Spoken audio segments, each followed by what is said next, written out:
Oxygen, food and talk. তাই বাংলার ঘরে ঘরে মুখরোচক।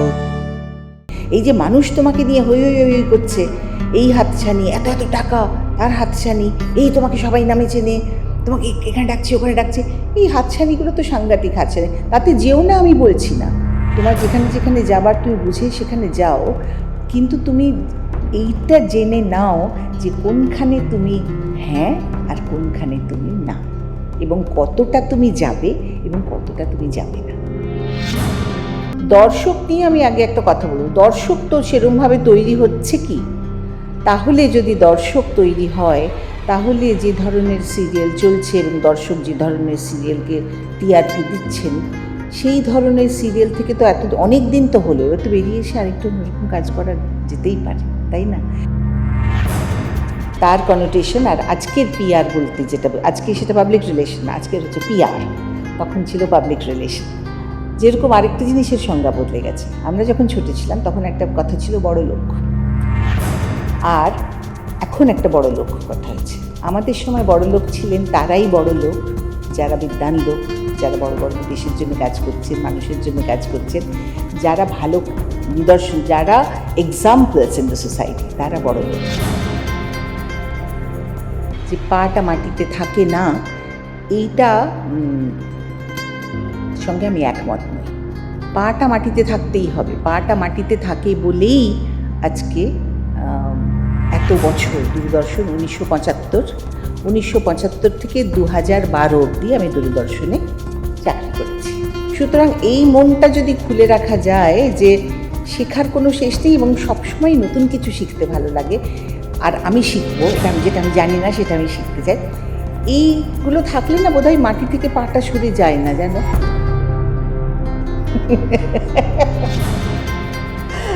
ওই যে কিন্তু আমি একটু করবো, এটা আই ওয়াজ ভেরি ডেফিনেট। তার জন্য হ্যাঁ, আই ওয়াজ ভেরি ফার্ম।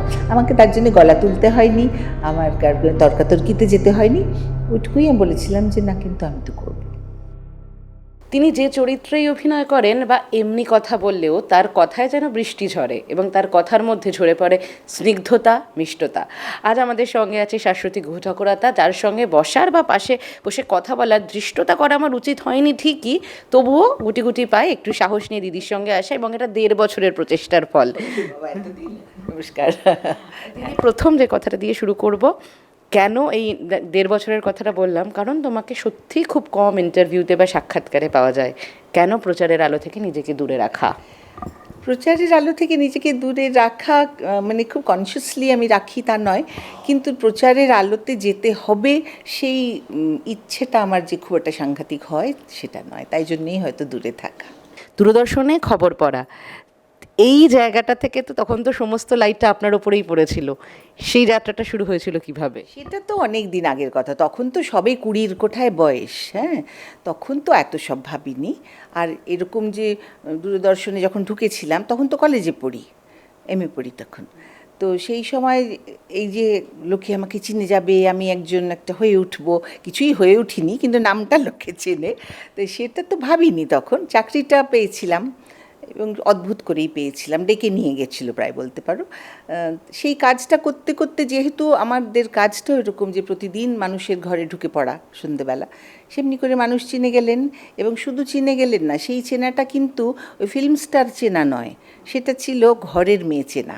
হ্যাঁ, কারণ আমরা তো হয় বসার ঘরে টিভি আছে লোকের, আর নয় শোয়ার ঘরে টিভি আছে, বাট খুব ইন্টিমেট স্পেসে টেলিভিশন রয়েছে, এবং সেখানে আমাদের দেখার জন্য সাজগোজ করে টিকিট কেটে গিয়ে বসতে হতো না। হ্যাঁ, বাড়ির, সুতরাং আমরা খুব স্বাভাবিকভাবেই বাড়ির একজন হিসেবে ঢুকে পড়লাম, এবং সেইভাবেই পরিচিতি একটা তৈরি হলো। সেটা ভাবিও নি এরকম কোনো দিন হবে, সেটা তো হয়ে গেছে, মানে কাজটা করতে আমার কাজটাই এরকম যে ওটা হয়ে গেছে। দিদি, আপনি যেটা বললেন যে ফিল্ম স্টার হিসেবে চেনা নয়, ঘরের মেয়ে হিসেবে চেনা, এটার পার্থক্যটা ঠিক কিভাবে আপনি দেখেন যদি একটু বলেন?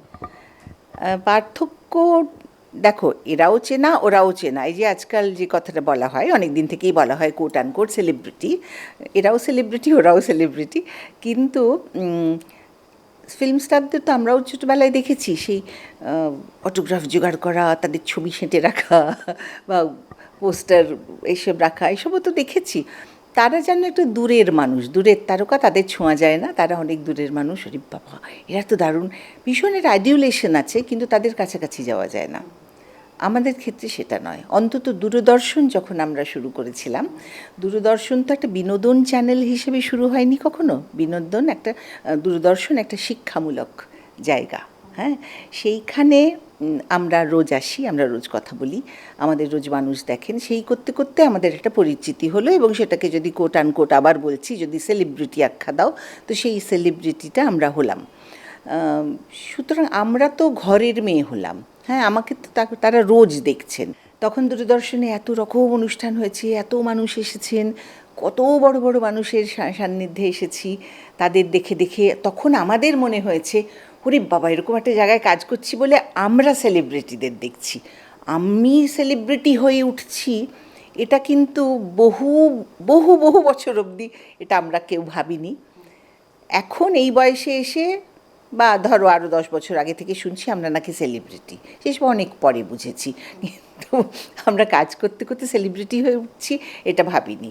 আর বাড়ির লোকেরা এই রাস্তায় দেখলে, ওই তো শাশ্বতী, ওই তো চৈতালি, এরকম করে আমাদের চিনতেন আর কি। আর এসে সহজে কথা বলতেন, তোমাদের তো রোজই দেখি, হ্যাঁ তুমি তো আমাকে চিনবে না, কিন্তু আমি তো তোমাকে চিনেছি। এই যে সহজে এইটা আসারটা ছিল, সেইভাবেই হয়েছে। কিন্তু ম্যাম, এই জনপ্রিয়তা, ফেম বা অর্থের স্বাদ একবার পেলে সেই বাঘের পিঠ থেকে নামাটা খুব কঠিন হয়ে যায়, বা পাটা মাটিতে রেখে চলা খুব কঠিন হয়ে যায় অনেকে বলেন। আপনি কিভাবে সেই সময়টা দেখেছেন? আপনার জীবন আপনাকে কি শিখিয়েছে? আর বর্তমান প্রজন্মের মধ্যে আপনি কাজ করে যাচ্ছেন দীর্ঘ অনেক দিন ধরে, আপনি কতটা এটা বুঝতে পারেন বা দেখেন? এইটাতে তোমার প্রথম যে প্রশ্নটাতে, সেটাতে প্রথমত আমি বিশ্বাস করি না। যে পাটা মাটিতে থাকে না, এইটা সঙ্গে আমি একমত নই। পাটা মাটিতে থাকতেই হবে। পাটা মাটিতে থাকে বলেই আজকে এত বছর দূরদর্শন, 1975 থেকে 2012 অবধি আমি দূরদর্শনে চাকরি করেছি। 2012তে রিটায়ার করেছি। তার মাঝামাঝি একটা সময় থেকে 1996 থেকে আমি পর্দায়, এই টেলিভিশনে সিরিয়াল করেছি, ছবি করেছি, মঞ্চে অভিনয় করেছি, একটা অন্য দিক সেটা। কিন্তু এই সমস্ত কাজটার মধ্যে আমি সেখানে শুধু আমার কথা বলছি, আমার যেটা ছিল, আমার নতুন নতুন মিডিয়ামে কাজ করতে চিরকাল ভালো লেগেছে। নতুন নতুন কিছু শিখছি, করছি, চিরকাল ভালো লেগেছে। একদম ছোটোবেলার স্কুল কলেজ থেকে যেরকম নতুন নতুন জিনিস করতে ভালো লাগতো সেরকম, এবং আজকে আমি এই মধ্যসত্তরে এসেও আমার সেরকমই ভালো লাগে। এখনও যদি আমি নতুন কিছু দেখি, যে দেখি না এআই, আমার খুব জানতে ইচ্ছে করে এআইটা কী। সবাইকে যে এআই এর কোর্স কী হবে, এবার বলি ওইখানে দেখো, ফোনে দেখো কত কোর্স আছে। এবার ফোনে সবগুলো একটা ভাবলো, আচ্ছা এটা এই কোর্সটা জয়েন করি, করতে করতে সব টিক করতে করতে একদম শেষে গিয়ে বললো তোমার সিভিভি নাম্বার দাও, কিংবা তোমার এটা, তখন আবার ভয় পেয়ে যাই, ও বাবা এসব দেবো, যাকগে। আচ্ছা, অন্য ছোটো ছোটো স্টুডেন্টরা, আমি পড়াই, আমি কমিউনিকেশন শেখাই। এবার আমার স্টুডেন্টদের আমি জিজ্ঞেস করি, এআই নিয়ে কে কী পড়াশোনা করেছিস আমাকে একটু বল। ওরা যেমন আমার কাছে শিখতে আসে, আমি ওদের কাছে শিখি। এই যে নতুন প্রজন্মের কাছে তো অনেক কিছু শেখার আছে। সুতরাং এই মনটা যদি খুলে রাখা যায়, যে শেখার কোনো শেষ নেই এবং সবসময় নতুন কিছু শিখতে ভালো লাগে, আর আমি শিখবো, যেটা আমি জানি না সেটা আমি শিখতে চাই, এইগুলো থাকলে না বোধহয় মাটি থেকে পাটা সরে যায় না, জানো। আর মাটি থেকে পা সরে যায় কী করে, কেন আমি জানি না, আমার তো কোনো দিন যায়নি, তাই জন্যে আমি এটা বুঝতে পারবো না, এটা বলতে পারবো না। আপনার নিজের ক্ষেত্রে না হলেও আপনি যেহেতু প্রচুর নতুন প্রজন্মের অভিনেত্রীদের সঙ্গে কাজ করে চলেছেন, তাদের মধ্যে কতটা দেখতে পান? কেন এই প্রশ্নটা আসা, কারণ এরই মধ্যে আমরা যেহেতু পোস্ট 4th মে ইন্টারভিউটা করছি, আমরা দেখেছি যে ক্ষমতার পরিবর্তন, এবং তারই সঙ্গে আমরা বহু অভিনেত্রীর মধ্যে দেখেছি রাজনীতির অংশ হয়ে যেতে। কি দেখেছেন, কতখানি পরিবর্তন আপনি দেখেছেন?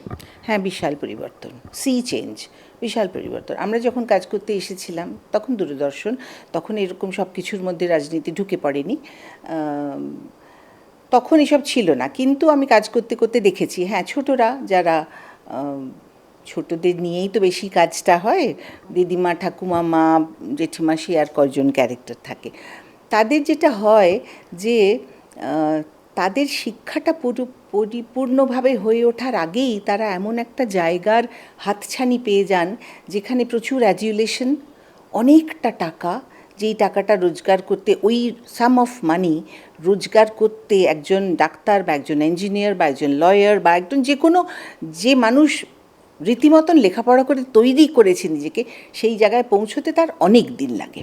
ওয়্যারএজ আমাদের এই ইন্ডাস্ট্রিতে একটা সুন্দর মুখ অভিনয় মোটামুটি করতে পারে, সে যদি এসে পড়লো এবং সে যদি ক্লিক করে গেল, দর্শক যদি তাকে নিয়ে নিল, তাহলে সে রাতারাতি অনেকটা টাকা পেয়ে গেল। এবং সেই শুধু সেখান থেকে না, সেইটাকে কেন্দ্র করে আরও চারিদিক থেকে অনেক টাকা রোজগারের পথ খুলে গেল। মানুষ তাকে নিয়ে একেবারে প্রচণ্ড অ্যাডুলেশনে চলে গেলেন, হই হই করতে লাগলেন। সবটা নিয়ে না মাথাটা ঘুরে যায়। আর সেই সময় প্লিজ কেউ কিছু মনে করবে না, আমি কাউকে ছোট করে বলছি না, যদি যেখানে আমি বড় হচ্ছি সেটা হচ্ছে ধরো আমার বাড়ি, আমার পরিবার, আমার শিক্ষা প্রতিষ্ঠান, আমার পারিপার্শ্বিক সমাজ, তারা যদি আমাকে সেই জায়গাটা তৈরি, মানে আমার তৈরি হয়ে ওঠার জন্যে তারা যদি আমাকে সেই জায়গাটাও তৈরি করে না দেন, কারণ সব মানুষের তো একরকম ব্যক্তিত্ব থাকে না বোঝার মতন। আমরা তো শিখতে শিখতে বুঝতে বুঝতে বড় হই। হ্যাঁ, আমার 7 বছরে আমি যা ভাবতাম 17-এ তো আমি তা ভাবতাম না, 27-এও তাই ভাবতাম না, এখন আমি 70-এও তাই অন্যরকম ভাবি। এই যে চেঞ্জটাতে মানুষকে নিজেকে হয়ে উঠতে হয়, এই হয়ে ওঠাটা যদি না হলো তাহলে কিন্তু ভীষণ ভুলভাল স্টেপ নেওয়া হবে। এবং তখন এই হাতছানিগুলো কিন্তু চূড়ান্ত হাতছানি। এই যে মানুষ তোমাকে নিয়ে হই হই হই করছে, এই হাতছানি, এত এত টাকা তার হাতছানি, এই তোমাকে সবাই নামে চেনে, তোমাকে এখানে ডাকছে ওখানে ডাকছে, এই হাতছানিগুলো তো সাংঘাতিক হাতছানি। তাতে যেও না আমি বলছি না, তোমার যেখানে যেখানে যাবার তুমি বুঝে সেখানে যাও, কিন্তু তুমি এইটা জেনে নাও যে কোনখানে তুমি হ্যাঁ আর কোনখানে তুমি না, এবং কতটা তুমি যাবে এবং কতটা তুমি যাবে না। ম্যাম, এই পোস্ট 4th মে বলেই বলছি, সেটা হলো এখন বিভিন্ন যদি ফেসবুক স্ক্রল করা যায়, টলিউডেরই বহু অভিনেতা অভিনেত্রী এবং অন্যান্য কলাকুশলীদের পোস্ট বিভিন্নভাবে শোনা যাচ্ছে যে যোগ্যতার ভিত্তিতে কাজ দেওয়া হয়নি, অযোগ্যরা বহু জায়গায় সুযোগ পেয়েছে, বিট অভিনয়, বিট অন্য কোনো ক্ষেত্র। আপনি কি মনে করেন যে এই বছর কিংবা বর্তমান সময়ে যেখানে আমরা দাঁড়িয়েছি সেখানে যোগ্যতার নিরিখে অভিনয়ে কাজে দেওয়া হয়? কারণ আরও একখানা জিনিস আছে, এখন বলা হয় যে কত ফলোয়ার তোমার সোশ্যাল মিডিয়া আছে সেটার ভিত্তিতে নাকি কাস্ট করা হয়, সো দ্যাট যে প্রজেক্টটা করছে সেটার রিচ পাওয়া যায়। How do you see this entire scenario? এটা আমিও শুনেছি যে ইনস্টাগ্রামে তোমার কত ফলোয়ার আছে সেই তার নিরিখে কাজ দেওয়া হয়। আমি ইনস্টাগ্রাম জানি না করতে, আমার নেই, কিন্তু আমি অন্যদের কথা বলছি, এটা আমি শুনেছি। সত্যি কি মিথ্যে আমি জানি না। হ্যাঁ, সেটা যে পুরোপুরি মিথ্যে তা কিন্তু নয়। সব সময় যে খুব যোগ্য সবাই এসেছে সেটাও বলতে পারি না, আবার অযোগ্যদের ডেকে ডেকে আনা হয়েছে শুধুই চেনাশোনার এতে, তাও কিন্তু নয়। যারা ভালো কাজ করে, কিছু নিজের সেই নিদর্শন রেখেছে ভালো কাজে, তাদের কিন্তু ডাকা হয়। আবার এটাও আছে যে চেনাশোনা সেই সব তার থেকেও যে ডাকা হয় না তা নয়, দু রকমই আছে। তবে জানো, যারা ভালো কাজ করে তারা কিন্তু চোখে পড়ে। এবং এই যে ছোটরা যারা, ধরো ঋদ্ধি, ধরো অনেক অনেক, আমি একজনের নাম বলা ভুল হবে, অনেক আছে এরকম। এই যে ছোটরা এত ভালো কাজ করছে, ওরা না কাজটা নিয়ে কোথাও শিখেছে কিংবা তাদের আগের জেনারেশনের কাছ থেকে শুনেছে, সিরিয়াসনেস আছে, শেখার একটা ইচ্ছে আছে, সেইখান থেকে তারা নিজেদের তৈরি করেছে, তবে কাজে এসেছে। And that's how they have proved themself. তাই জন্যে তাদের গ্রহণ করেছে, ইন্ডাস্ট্রিও তাদের গ্রহণ করেছে, মানুষও তাদের গ্রহণ করেছে। আবার এরকমও আছে যে আমি একটা চরিত্রের জন্য ভাবছি, ধরো আমি একজন হাউসের কর্ণধার, হ্যাঁ, আমি একটা এরকম চরিত্রের জন্য একটি মেয়ে ভাবছি বা একটি ছেলে ভাবছি, এরকম একটা মুখ ভাবছি, কিন্তু সেরকম পাচ্ছি, হঠাৎ আমি একজনকে দেখলাম, তার হয়তো কোনোই নেই, মানে সে আগে কোনো কাজ করেনি, তার আগের কাজের কোনো হিস্ট্রি নেই, তাকে যে নেওয়া হয়নি তা নয়, নেওয়া হয়েছে। কাজ করতে করতে অনেকে কাজ শিখেছে, জানো, এটা কিন্তু খুব সত্যি কথা। দুটোই আছে, একটা হচ্ছে কাজ শিখে আসা, তাতে অনেক সুবিধা হয়, আর একটা আছে কাজ করতে করতে কাজ শেখা। কারণ অভিনয়ের খুব সামান্যতম পার্থক্য হলেও তারতম্য আছে। ফিল্মে অভিনয়, মঞ্চে অভিনয়, ছোট পর্দায় অভিনয়, সবের মধ্যে কিন্তু খুব সূক্ষ্ম হলেও তারতম্য আছে। এই যে বলেন না যে যারা মঞ্চে অভিনয় করেছে তারা ক্যামেরার সামনে এসে অভিনয় করতে পারে না, বা ফিল্মে যারা অভিনয় করেছে তারা ছোট পর্দায় ভালো হয় না, এটা যে আমি পুরোপুরি বিশ্বাস করি তা না। যারা ঠিক মতন করে শিখেছে, আর আজকাল অনেক শেখাবার জায়গা হয়েছে, তার মধ্যে ভালো খারাপ সবই আছে, ঠিক ঠিক জায়গায় যেতে পারলে, ঠিক ঠিক মতন ট্রেন আপ করতে পারলে, এবং সবথেকে বেশি যেটা আমি মনে করি সেটা হচ্ছে নিজের ইচ্ছে এবং সত্যিকারের ইচ্ছে। মানে আমি লোকসমক্ষে গিয়ে সেলিব্রিটি হব সেই ইচ্ছে না, আমি এই আর্ট ফর্মটাকে শিখতে চাই। তার জন্যে ভালো ছবি দেখতে হবে, তার জন্যে পড়াশোনা করতে হবে, তার জন্যে ভালো ভালো অভিনয় দেখতে হবে, এবং যারা অভিনয় করেন বড়দের কাছে গিয়ে জানতে হবে, এমনকি ছোটদের কাছে গিয়েও জানতে হবে এটা কীরকম করে। এই যে ইন্টারেস্ট, এই যে জানার ইচ্ছে, এইটা থাকতে হবে। তাই করলে হয়। আবার কিছু কিছু আসে, তারা হয়তো কিছুই জানে না, কিন্তু এসে প্রথম কাজটা হয়তো তার তেমন দাঁড়ালো না, কিন্তু এই কাজ করতে করতেও কাজ শেখা যায়, দুটোই সম্ভব। দিদি, এরই সঙ্গে যে কথাটা বলবো সেটা হলো গিয়ে বিনোদন জগতের সঙ্গে মূল একটা কথা খুব ওতপ্রোতভাবে জড়িয়ে, সেটা হলো পিআর স্কিল। একটা হলো গুড রিলেশন, আরেকটা হলো পিআর স্কিল। সেটা কিভাবে তুমি রিফাইন করো? তুমি সেটাকে কোনোভাবে কখনো ইউজ করেছো কি না? অ্যান্ড পিআর স্কিলের দিক থেকে যতখানি আমি শুনেছি বড়দের কাছ থেকে, তুমি কোনো দিন পিআর ওইভাবে মেনটেন করোনি, but you always have good relationship with others. PR বলতে এখন যে সংজ্ঞাটা হয়েছে, কনোটেশন বদলে গেছে। তো আগে পাবলিক রিলেশন বলতে যেটা আমরা বুঝতাম, তার কনোটেশন, আর আজকের পিআর বলতে যেটা, আজকে সেটা পাবলিক রিলেশন না, আজকের হচ্ছে পিআর, তখন ছিল পাবলিক রিলেশন। যেরকম আরেকটা জিনিসের সংজ্ঞা বদলে গেছে। আমরা যখন ছোটো ছিলাম তখন একটা কথা ছিল বড় লোক, আর এখন একটা বড় লোক কথা হয়েছে। আমাদের সময় বড় লোক ছিলেন তারাই বড় লোক যারা বিদ্বান লোক, যারা বড় বড় দেশের জন্য কাজ করেছেন, মানুষের জন্য কাজ করেছেন, যারা ভালো নিদর্শন, যারা এক্সাম্পলস ইন দ্য সোসাইটি, তারা বড় লোক। এখন বড় লোক যার কাছে বিত্ত আছে, বিত্তশালী লোক এখন বড় লোক। ঠিক সেরকম পিআর, হ্যাঁ, পাবলিক রিলেশনস আর পিআরের মধ্যে ওই ডিফারেন্সটা আছে। আমাদের সময় আমাদের পিআর করতে হয়নি, দরকার হয়নি। আমরা যখন এসেছি, দূরদর্শন একটাই চ্যানেল, সেইখানে লোকে দেখতে দেখতে আমাদের চিনেছেন, সেখানে মানুষজন এসেছেন, বহু মানুষ, বড় বড় মানুষ এসেছেন, আমরা তাদের দেখেছি, তাদের দেখে শিখেছি। আমাদের মনে হচ্ছে এই করেই আমাদের সংযোগ তৈরি হচ্ছে, তাদের সঙ্গে জনসংযোগ। আমরা এই যে বড় বড় লোককে দেখছি, আমাদের ওটাই পিআর। মানে পাবলিক রিলেশনস যদি কিছু তৈরি হয়, মানে we are taking, not that যে আমাদের দেখে আমরা সেখানে একটা না জানি কি একটা কিছু হনু, তা নয়। এখন কাজ পাবার জন্যে একটু ওই সমস্ত পিআর এখন আর পাবলিক রিলেশন কিনা জানি না, এখন পিআর কাজ পাওয়ার জন্যে, বা ভালো জায়গায় ভালো হাউসের সঙ্গে যারা রয়েছেন তাদের সঙ্গে সম্পর্ক রাখলে আমার একটা কাজ হবে, এইসব এজেন্ডা আছে।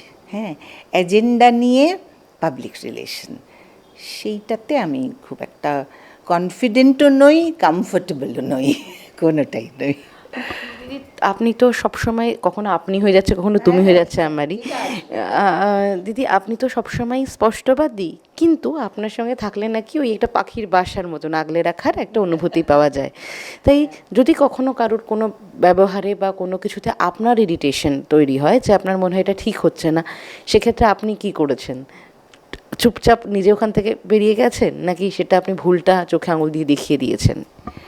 এটা ডিপেন্ড করে অনেক কিছুর উপরে। আমি যদি বুঝি যে এমন একটা জায়গার থেকে আমার কিছু খারাপ লাগছে ব্যবহার বা আচরণ, তাদের সঙ্গে আমার সম্পর্ক কীরম, তারা আমার কথাটা আমি যদি বলি যে এটা দেখ, এটা ভুল হচ্ছে, এটা আরেকবার ভেবে দেখ, শুনবে, তাহলে আমি সেটা বলবো, তাদের বলবো। আর যদি দেখি যে না, এ শুধরবে না, এ নিজেকে এটাই বিশ্বাস করে যে এটাই ঠিক এবং সেই পথেই সে যাবে, আমি সেখান থেকে সরে যাই। তবে ওই যে খুব একটা চেঁচামেচি, ঝগড়াঝাঁটি এবং আমার মত চাপিয়ে দেওয়া, ধরো আমি তো একটা জায়গায় শেখাই, কমিউনিকেশন শেখাই, আমি শিক্ষয়িত্রী, এত বড় কথাটা বলতে আমার একটু অসুবিধা লাগে, কারণ আমার স্টুডেন্টদের কাছ থেকে আমিও সারাক্ষণ শিখছি এবং ওরাও আমার কাছ থেকে শিখছে, এটা ইটস আ পরস্পর মিউচুয়াল থিং। তো যাই হোক, সেইখানে আমি দেখেছি তাদের আমি আমি যে কথাটা তুমি বললে পাখি, আমি সত্যি আমার স্টুডেন্টদের খুব ভালোবাসি।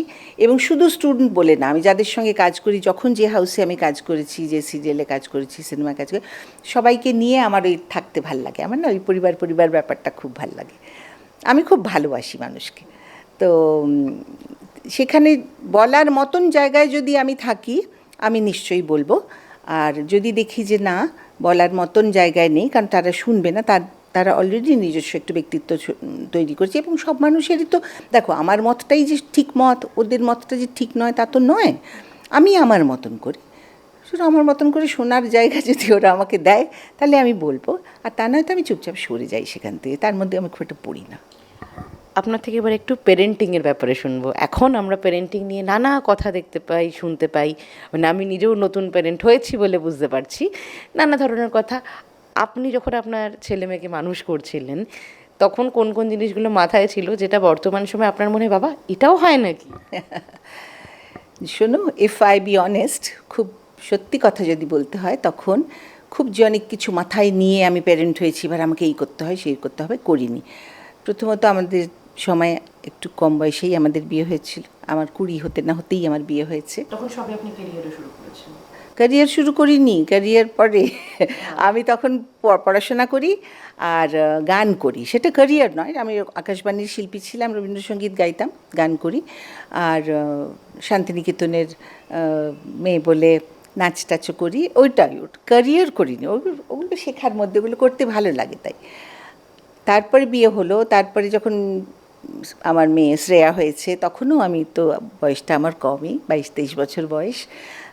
তখন যে খুব একটা ভেবেছিলাম এরকম করে আমি মানুষ করব, ওরকম করে মানুষ করব, তা কিন্তু সত্যি কথা বলতে নয়, জানো। আর আমাদের ছিল, আমার শ্বশুরবাড়ি ছিল যৌথ পরিবার, অনেক মানুষ। সেখানে আমি একা মা নই, আমি মা, জেঠিমা মা, কাকিমা মা, আমার শাশুড়ি, ঠামামা, অনেক মা। সুতরাং আমার মাও রয়েছেন, এবং জেঠুরা রয়েছেন, কাকারা রয়েছেন, দাদু রয়েছেন, বাবা রয়েছেন, মা রয়েছেন। সুতরাং সবার মধ্যে বাচ্চারা বড় হয়ে যায়। এবং শুধু আমার বাচ্চা তো নয়, একটা যৌথ পরিবারে থাকি, অনেক বাচ্চা একসাথে তারা বড় হয়েছে, ভাই বোনেরা নিয়ে। সেই বড় হওয়াটা তাদের একটা অন্য রকম, জানো। আমি বলবো না সেখানে আমার খুব একটা, আমি খুব সেখানে একটা জায়গা করেছি, নিজের একটা কিছু দেখিয়েছি, এক্সাম্পল দেখিয়েছি, না। সবাই মিলে একটা পরিবারের মধ্যে, একটা পরিবারে নতুন মানুষ যে এসেছে, সে তার মধ্যে বড় হয়ে উঠেছে। এইটা আমাদের সময় ছিল। তারপর যখন আমি চাকরি করতে লাগলাম, তখন আমার শ্বশুরবাড়ি থেকে একটুখানি অসুবিধা, শ্বশুরবাড়ি থেকে পুরো বলবো না, আমার শ্বশুরমশাই খুব একটা মেনে নিতে পারেননি আমার চাকরি করাটা, কারণ উনি কারুরই চাকরি করা পছন্দ করতেন না। আমার বাপের বাড়ি যেমন ছিল খুব লেখাপড়ার বাড়ি, হ্যাঁ, আমরা খুব মধ্যবিত্ত পরিবার, কিন্তু পরিবারের মধ্যে খুব এডুকেশন ব্যাপারটা ছিল। সবাই আমাদের বাড়িতে, মা, সব যতজনকে তুই ভাবতে পারো, অনেক লেখাপড়ার মধ্যে আমরা বড় হয়েছি। আর আমি যেখানে বিয়ে হয়ে এলাম, সেখানে ব্যবসায়ী বাড়ি। আমাদের ওখানে হয় পড়ান, তা নয়তো চাকরি করেন। আমার বাপের বাড়িতে, আমার শ্বশুর বাড়িতে কেউ চাকরি করেন না, সবাই ব্যবসায়ী লোক। তো বাবা, আমার শ্বশুরমশাইয়ের কথা বলছি, বাবা এমনিতে বিশাল মনের একজন মানুষ ছিলেন, দিলদরিয়া, অনেক মানুষকে নিয়ে থাকা, ওই অত বড় পরিবারের একজন মাথা, তার কতখানি রেসপন্সিবল। শোনো,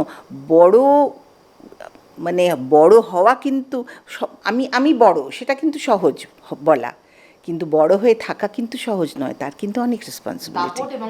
হ্যাঁ, দাপট থাকতে পারে, তুমি বড়, তোমার দাপট, কিন্তু দাপটের পিছনে একটা মস্ত রেসপন্সিবিলিটি, সেটা আমি দেখেছি চিরকাল। হ্যাঁ, আমার শ্বশুরমশাইকে সাংঘাতিক, সবার রেসপন্সিবিলিটি নিতে পারতেন।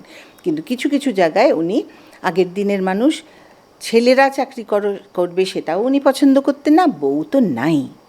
আমাদের সংসারে কোনো কাজ করতে হতো না, রান্নাও করতে হতো না, কিছু করতে হতো না।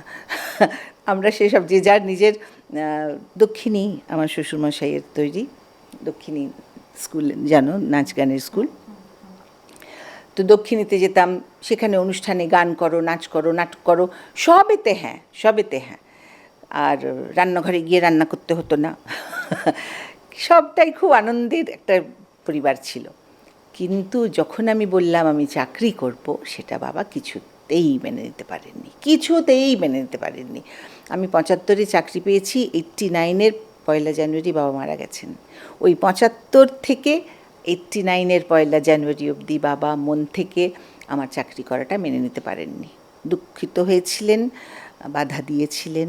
নিয়ে আমি হয়তো আরও যেরকম করে একটু বেশি হয়তো এগোতে পারতাম, সেরকম করে এগোনোতে আমার অসুবিধা হয়েছিল। কিন্তু আমি জোর জবরদস্তি না, আমি এটা করবো বলে আমি করেছিলাম। তার জন্য আমার কারোর সাথে ঝগড়া করতে হয়নি অবশ্য, সেদিক থেকে আমার খুব ভাগ্য ভালো। আমার শাশুড়ি খুব আমার সঙ্গে আমাকে খুব নীরবে, তিনিও খুব নীরব নিভৃতচারী মানুষ ছিলেন, বাবার মুখের উপর কেউই কথা বলতে পারতো না ওই পরিবারে। মা চুপ করে কিন্তু আমাকে সাপোর্টটা দিয়ে গেছেন। আর তার জন্যে সারা পুরো ওই সময়টা 75 থেকে 79 যত বকুনি আমি চাকরি করি বলে যত বকুনি বাবা মাকে দিয়েছেন, আমাকে তার 1/4 তো দেননি, মা বকুনি খেয়েছে আমার জন্যে। তো আমার অসুবিধা হয়েছে, কিন্তু ওটা আমি খুব জানতাম যে কি আমি করব আর কি আমি করব না। কিন্তু এই চাকরি করব এই ইচ্ছাটা হঠাৎ হলো কি করে? কারণ ওই তো সমস্ত কমফর্ট জোনের ভেতরেই তো ছিলেন আপনি। খুব ভালো প্রশ্ন। ওই ইচ্ছাটা হয়নি কোনো দিনও হয়নি। আমি যখন দূরদর্শনে যেদিন গেলাম আর কি, তখনও দূরদর্শন 75-এর 9th অগস্ট আসেনি, দূরদর্শন শুরুই হয়নি, 75-এর শুরুর দিক। আমাদের কলেজেরই এক বন্ধু, সে দূরদর্শনে কাজ পেয়েছিল। আর দূরদর্শন শুরু হবার আগে 100 ঘন্টার প্রোগ্রাম রেকর্ড করে, ব্যাংকিং যেটাকে বলা হতো, করে তবে দূরদর্শন টেলিকাস্টে নামবে। হ্যাঁ, সেই 100 ঘন্টার কাজ তখন চলছে, রেকর্ডিং সব বড় বড় নানান। আমাদের বন্ধু ইন্দ্রজিৎ, সে চাকরি পেয়েছিল, একদম মানে পরীক্ষা টরীক্ষা দিয়ে চাকরি পেয়েছিল, পুনা ফিল্ম ইনস্টিটিউটে গিয়ে 6 মাসের ট্রেনিং নিয়ে তারা সব এসেছিল। ইন্দ্রজিৎ একদিন বলল, কলেজেই আর কি, যে সাংঘাতিক কাজ হচ্ছে, টেলিভিশন আসছে কলকাতায়, সে মানে মারমার কাটকাট ব্যাপার, তোর একদিন চলে আয়।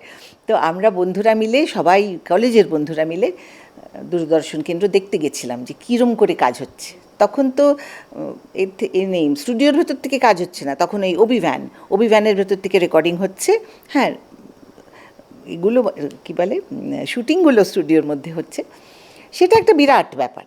তো খুব আমরা, আর তখন ভাবো MA পড়ি, বয়সটা বুঝতে পারছো তো কতটুকু। সব বন্ধুরা মিলে গিয়েছিলাম দেখতে।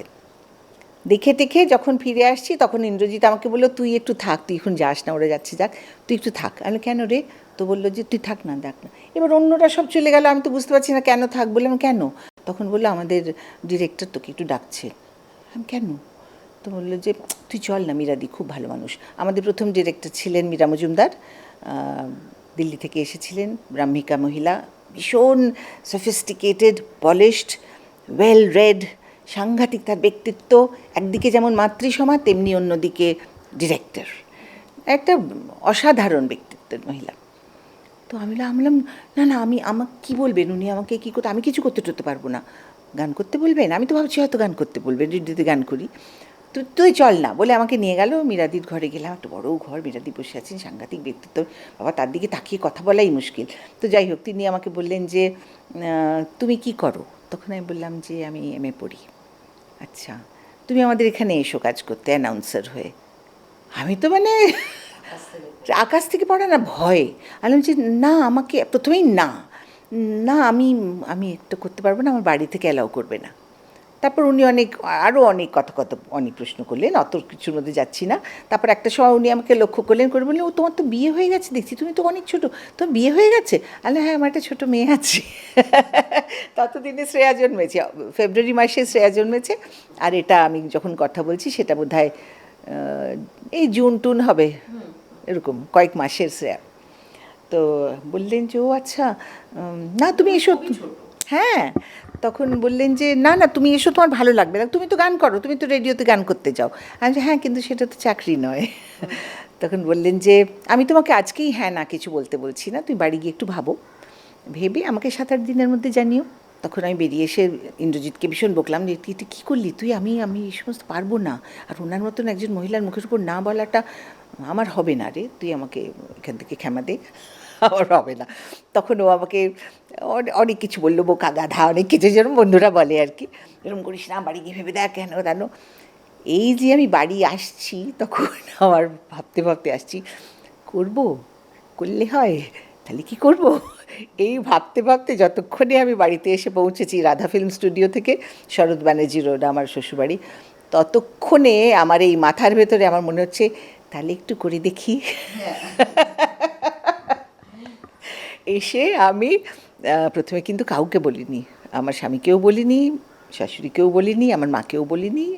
বাই দ্য ওয়ে, আমার বাপের বাড়ি আর শ্বশুরবাড়ি খুব কাছাকাছি, 10 নম্বর আমার শ্বশুরবাড়ি আর 19 নম্বর আমার বাপের বাড়ি।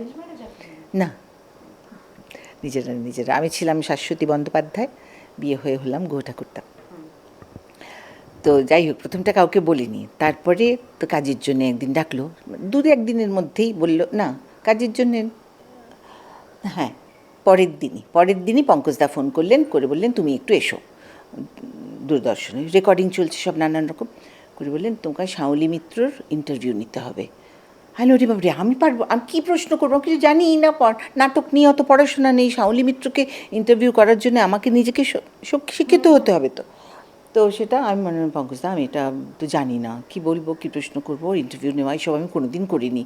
তো উনি বললেন শাওলি খুব ভালো, তোমাকে ও সমস্ত তোমাকে হেল্প করে দেবে, সব বলে দেবে, তোমাকে বুঝিয়ে দেবে, তুমি সব বুঝতে, তোমার কোনো অসুবিধা হবে না, তুমি চলে যাও, তুমি করবে। তো গেলাম শাওলিদির কাছে। সেই যাওয়ার সময়টা আমি আমার মাকে বলেছিলাম যে দূরদর্শন থেকে এরকম একটা কাজ আমাকে দিচ্ছে, শাওলি মিত্রকে ইন্টারভিউ করতে বলেছে, আমি আজকে যাচ্ছি। তখনও কিন্তু আমার বড় জানে না, আমার শাশুড়িও জানেন না, আর কেউ তো জানেই না। তো মা বললেন হ্যাঁ করে দেখো। মা সবসময় সবেতেই খুব আমাকে সাপোর্ট করেছেন, নতুন কিছু শেখা সবেতেই। তো গেলাম, শাওলিদি সত্যিই ভীষণ ভালো, অসম্ভব ভালো করে, মানে মনেই হলো না যে ওনাকে আমি কোনো দিন চিনি না আর কি। মঞ্চে দেখেছি অনেকবার কাজে, কিন্তু আলাপ তো নেই। এত নিজের করে নিলেন এবং এত সুন্দর করে সমস্ত হিস্ট্রিটা বলে যেতে লাগলেন, ছোটোবেলা থেকে উনি কীরম করে কী হয়েছেন, কীভাবে রিহার্সাল দেখতে দেখতে সমস্তটাই। এবার যখন মানে ওই 2-3 ঘন্টা ধরে সেই কথা চললো, তখন আমি দেখলাম আমি অনেক কিছু জানি। ওনাকে ইন্টারভিউ করার জন্যে আমার যা যা প্রশ্ন সাজাতে হবে তার আমি অনেক কিছুই জানি, কারণ সেটা আমি গ্রহণ করেছি। তো এইটাই জানো, এই যে আমরা চারিদিক থেকে কনস্ট্যান্টলি আমরা কিন্তু গ্রহণ করছি, এই জিনিসটা মানুষের মধ্যে থাকতে হবে। এই যে এখনকার বাচ্চাদের মধ্যে আমি সেটাই বলি। যাই হোক, অন্য কথায় চলে যাচ্ছি। তো শাওলিদির ইন্টারভিউ নিলাম, এই দেখতে দেখতেই 9th অগস্ট এসে গেল, দূরদর্শন জয়েন করলাম। তখন শাশুড়িকেও বলেছি, আমার বরকেও বলেছি। আমার বরের নাম গুহ ঠাকুরতা, তো তাকে বাড়িতে সবাই মিঠা বলে রাখতো। তো আমি বললাম, তখন ও বললো যে বাবাকে বলেছো? আমি বললাম না, বাবাকে তো কী করে বলবো। তখন বললেন যে, ও বললো আমি কিছু জানি না, বাবা যদি এটা নিয়ে আপত্তি করেন করবেনি, আমি কিন্তু তোমার পাশে দাঁড়াতে পারবো না, তুমি নিজে করে নিতে পারলে করো, আমার কোনো আপত্তি নেই, নিজে যা করতে পারলে করো, কিন্তু বাবা এটা নিয়ে খুব। শাশুড়িও একই কথা বললেন, বাবু এটা ভীষণ স্নেহময়ী ছিলেন, বাবা তো এটা খুব অপছন্দ করবেন, এটা করতে দেবেন না তোকে, তুই করতে পারবি না, যাবি, ছেড়ে দে। তখন আমি বললাম যে আমি আমার মতন করেই বললাম যে হ্যাঁ জানি খুব মানে অসন্তুষ্ট হবেন, অশান্তিও হবে, কিন্তু আমি তো করবো। ওই যে কিন্তু আমি তো করবো, এটা আই ওয়াজ ভেরি ডেফিনেট। তার জন্য হ্যাঁ, আই ওয়াজ ভেরি ফার্ম। আমাকে তার জন্য গলা তুলতে হয়নি, আমার তর্কাতর্কিতে যেতে হয়নি, ওইটুকুই আমি বলেছিলাম যে না, কিন্তু আমি তো করবো। যখন বকেছেন, ভীষণ বকেছেন, খুব খারাপ লেগেছে, হাউ হাউ করে কেঁদেছি, মায়ের কাছে গিয়ে কেঁদেছি, শাশুড়ির কাছে। মা মাথায় গায়ে হাত বুলিয়ে দিয়েছেন, আদর করেছেন, সবই করেছেন, কিন্তু করে গেছি কাজটা। আচ্ছা, এই যে বললেন মায়ের কাছে গিয়ে কেঁদেছি, মানে আমরা আপনাকে তো দেখি অত্যন্ত ডিগনিফাইড একজন মানুষ হিসেবে, সেক্ষেত্রে আপনিও তার মানে শ্বশুরবাড়িতে অশান্তি হলে বাপের বাড়ি তো চলে গেল? না, বাপের বাড়ি না, আমার শাশুড়ি মায়ের কাছে গিয়ে কেঁদেছি। আমার মায়ের কাছে গিয়ে কাঁদার তো কোনো দরকার ছিল না, মা তো হ্যাঁ হ্যাঁ বলে রয়েছে, সেখানে তো অসুবিধা নেই কোনো, সেখানে তো কেউ আমার বাধা দিচ্ছে না। বাধা তো আমার শ্বশুরবাড়িতে। আমার শ্বশুরবাড়ির প্রবলেম নিয়ে আমি আমার মার কাছে গিয়ে কোনো দিন কিছু বলিনি। আমার শ্বশুরবাড়িতে যদি আমার কোনো অসুবিধা হয়েছে, খারাপ লেগেছে, দুঃখ হয়েছে, কান্না পেয়েছে, সেটা শ্বশুরবাড়িতেই সলভ করেছি, ওইখানে গিয়ে করিনি। তার মানে পারিবারিক জায়গা থেকে আপনি সেইভাবে রাজনীতি জটিলতা কখনো দেখেননি, কিন্তু কাজের জায়গাটায় যেটা আমরা বলেই থাকি যে ওয়ার্ক পলিটিক্স, সেটা কখনো আপনাকে মানে আপনি কোনোদিন সেটা শিকার হয়েছেন বা দেখেছেন চাক্ষুষ? দূরদর্শনে আমাদের হয়নি জানো, কারণ দূরদর্শন যখন আমরা শুরু করলাম 75-এ, তখন আমরা তো এক ঝাঁক সবাই নতুন, হ্যাঁ, আমরা নূতন যৌবনের দূত, সবাই নতুন। সুতরাং তখন ওই অফিস পলিটিক্স হেন তেনগুলো ছিল না। তখন আমরা সবাই কাজ শিখছি, যারা বড় বড় পোস্টে আছে তারাও কাজ শিখছেন, আমরা অ্যানাউন্সার হয়ে জয়েন করেছি আর আমরাও কাজ শিখছি।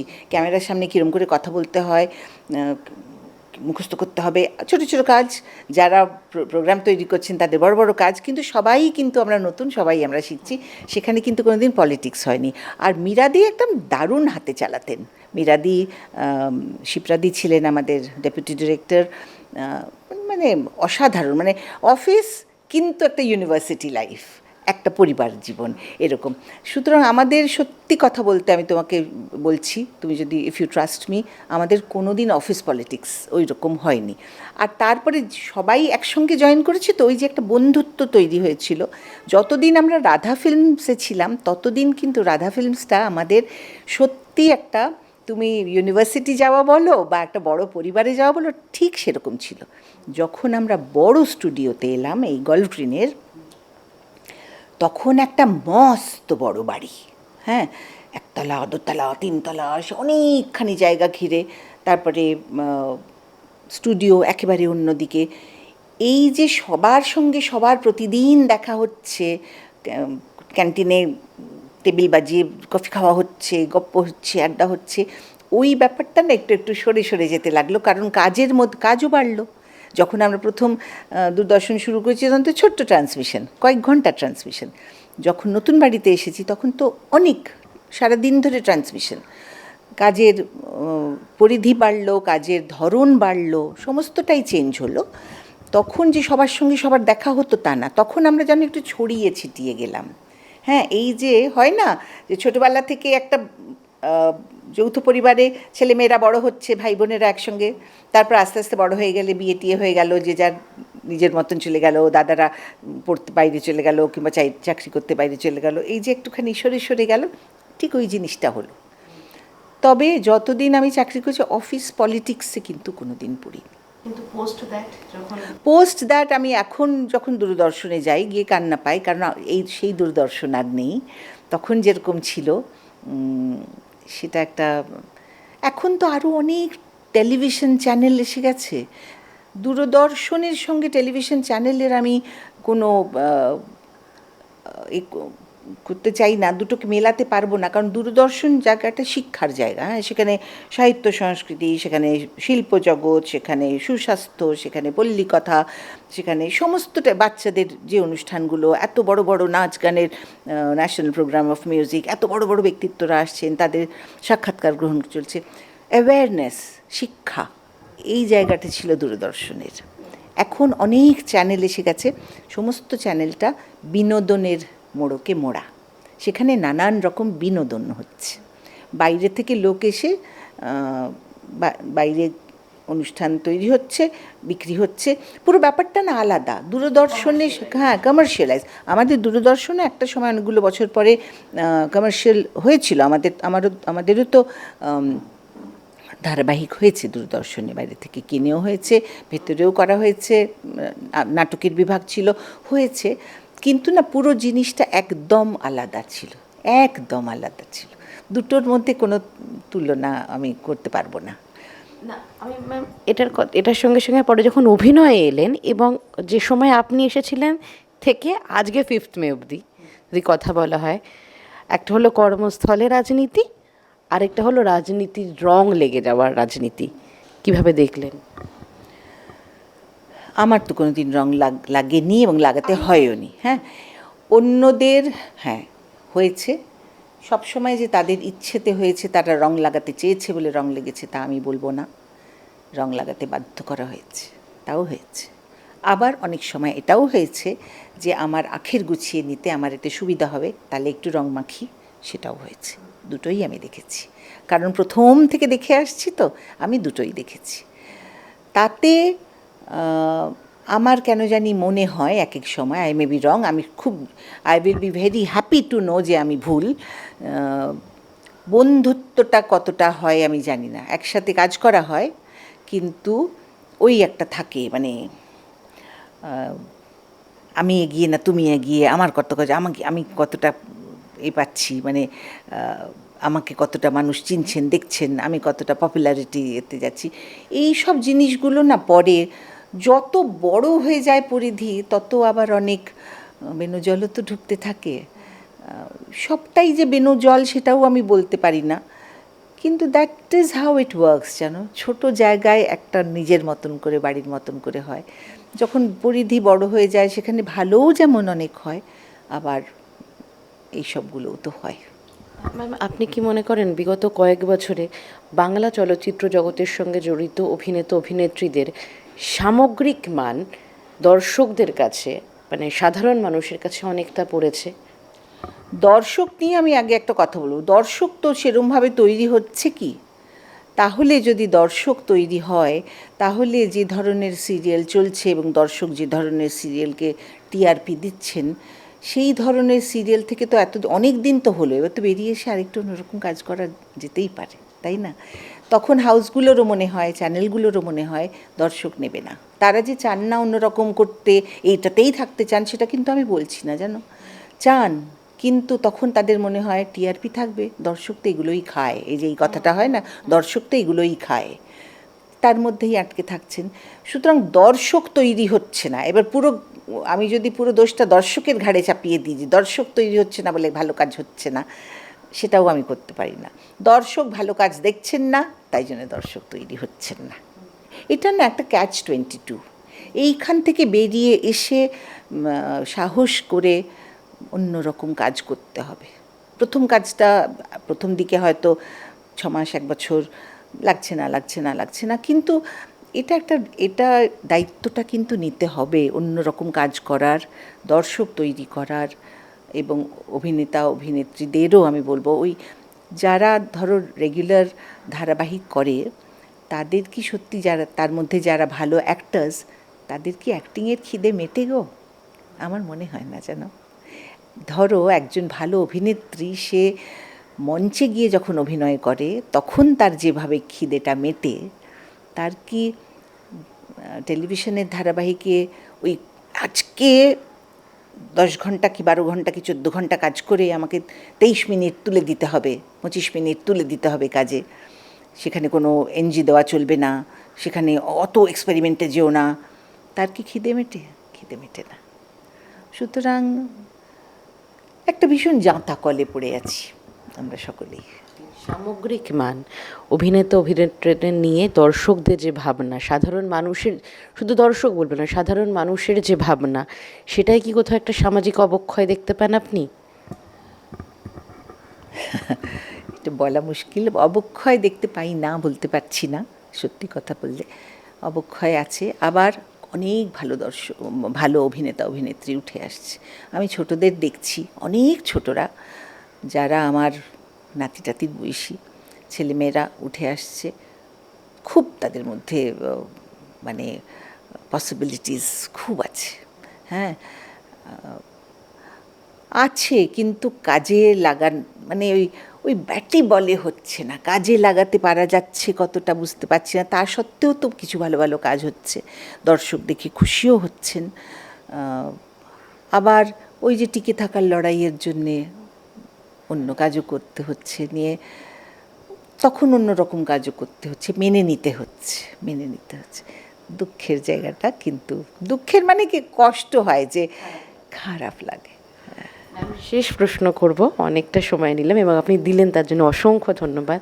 সেটা হলো, আমরা যেহেতু এখন একটা ট্রানজিশন পিরিয়ডের ভেতর দিয়ে যাচ্ছি, আপনি এতদিন ধরে বিনোদন জগৎটাকে যেভাবে দেখেছেন, তাতে কোন কোন জিনিসগুলো আর রিপিটেশন চান না? আমি চাই বিনোদন জগতে যারা রয়েছেন তারা বিনোদন জগতেই থাকুন, এই জগৎটাতেই কাজ করুন। আমি আর একটু ভালো কাজ পেতে পারি বা আর একটু ভালো জায়গায় যেতে পারি বলে কোনো রকম হাতছানিতে, লোভের হাতছানিতে না গেলেই বোধহয় ভালো। হ্যাঁ, নিজের কাজটা ভালো করে শিখে নিজের কাজটা ভালো করে করা হোক। আমি শুধু অ্যাক্টার্সদের কথা বলছি না, আমি আমাদের পুরোই জগৎটার কথাই বলছি। হ্যাঁ, সেই সঙ্গে সঙ্গে আমাদের এই জগৎটাও, হ্যাঁ, আমাদের ইন্ডাস্ট্রি যদি এটাকে বলে, টেলিভিশন অ্যান্ড ফিল্ম ইন্ডাস্ট্রি, এটাও যারা কাজ করছেন তাদের সেই প্রোটেকশনটা দিন, যাতে কি তারা ভালোভাবে কাজটা করতে পারেন। তাদের সময়ের দাম, তাদের রেমিউনারেশন, তাদের শ্রদ্ধা, তাদের ভালোবাসা, তাদের সেই সেই পুরো জিনিসটা নিয়ে একটা ইন্ডাস্ট্রির মতন করেই চলুক, তার নর্মসগুলো মেনে। হ্যাঁ, বাইরের লোকেরা সেখানে হাত দিয়ে দিয়ে সেটাকে কন্ট্রোল করুক, এটা আমি চাই না। বেশ, আপাতত আজকে আমি আমার নিজের ওপর অনেকটা ভয়কে কন্ট্রোল করে ইন্টারভিউটা করেছি, এবং ম্যামকে অসংখ্য ধন্যবাদ এই সময়টা দেওয়ার জন্য। কিন্তু আপনাদের যদি কোনো প্রশ্ন থাকে, যে প্রশ্নগুলো হয়তো আজকের আলোচনায় আমি করতে পারিনি, তাহলে অবশ্যই জানাবেন কমেন্ট করে, এবং চেষ্টা করব আবার যদি 1.5 বছর পরে সময় পাই ম্যামের কাছে এসে সেই প্রশ্নগুলো করার। Thank you. থ্যাংক ইউ, নমস্কার।